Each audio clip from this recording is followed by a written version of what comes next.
I couldn't hear nobody pray. I couldn't hear nobody pray.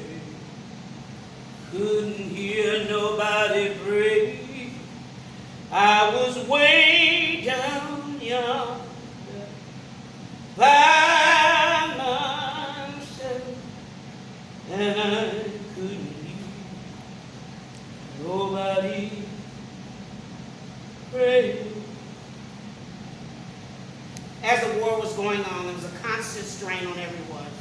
Those that were remaining on the plantation began to prepare themselves for what was going on. One way that they applied all of that to education, they started with Sabbath schools. They would, during religious services, they would start having educational things during those times. The fighting destroyed farms and countryside and supplies, but they began to construct. Joseph McKee returned to places like Nashville to construct learning facilities for enslaved in preparation for freedom. Once a slave escaped the Union lines, he was indeed free, and the master's claim was nullified. We know that many of the generals went to Abraham Lincoln and to others and began to ask that the enslaved people that had crossed over the Union line, that they be considered contraband of war. Therefore, they were used, if they had confiscated a cannon or horses, they would confiscate African Americans as well. Charlotte Brooks and others used the Bible as a school book. Some would memorize one word in one scripture, look throughout the Bible and point out that particular word in all the verses of the Bible until they learned that word, recognizing words one by one, while searching the scriptures little by little, learning to read.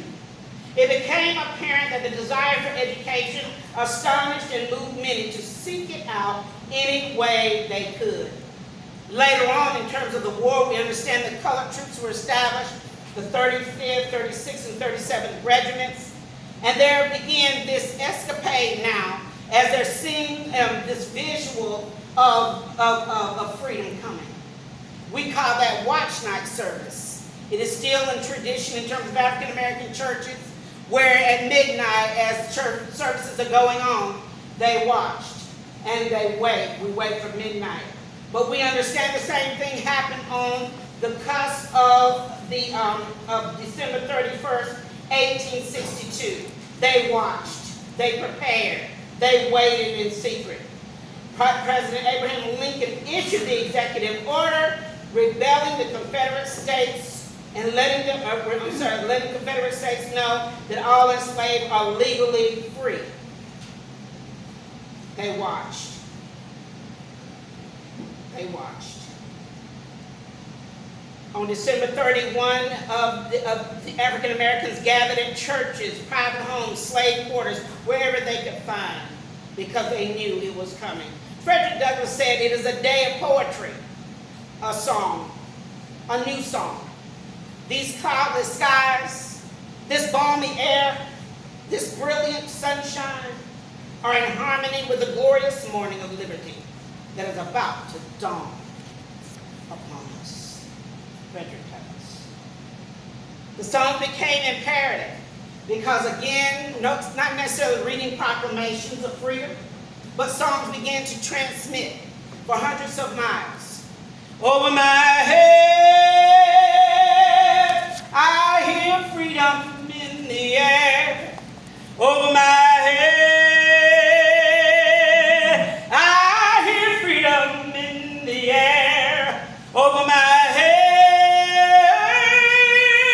oh, I hear freedom in the air. There must be a God somewhere. They would sing songs. Do you think I make a soldier? Do you think I'll make a soldier? Do you think I'll make a soldier? I'm a soldier of the cross. Waiting. Waiting. Education becomes a rallying cry to seeking improvement for the freed people. This was a way to obtain full understanding of what it meant to be a citizen and all of its rights and its privileges. Something as simple to us as signing our name. Many freed people weren't able to do that. Even after emancipation, it was a belief that the high aspirations were almost unattainable in any type of advancement without education. All Saints schools began. University training schools began to pop up, establishing the new period in this history. Howard University, Fisk in Nashville, Shaw University in Raleigh, Hampton Normal Industrial in Virginia, the Tuskegee Institute in Alabama. 1865, many like Henry and Nanny Delaney, they were here in Raleigh, North Carolina. They were trying, many of the family members, to learn things like brick masonry, harbor pilots. Some taught school while many worked in the field as sharecroppers. We really don't talk about that as much as we should. But anyway, Reverend Owen Thackeray said to him,